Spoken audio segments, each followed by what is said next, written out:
ஆனால் வெகு வேகமாக அந்த இடத்துல ஏறிட்டோம் என்றதுதான் எனக்கு ஆச்சரியம்.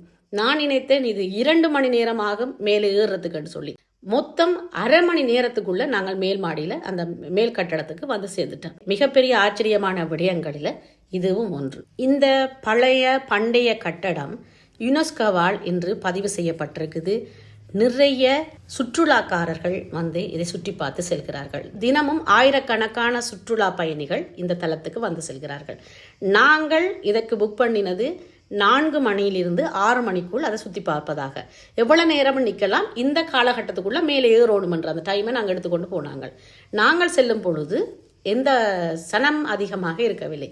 நாங்கள் சுற்றி பார்த்துட்டு கீழே இறங்கி வரும் பொழுது டிக்கெட் வாங்குறதுக்கு அதிகமான கூட்டம் காத்திருந்தது.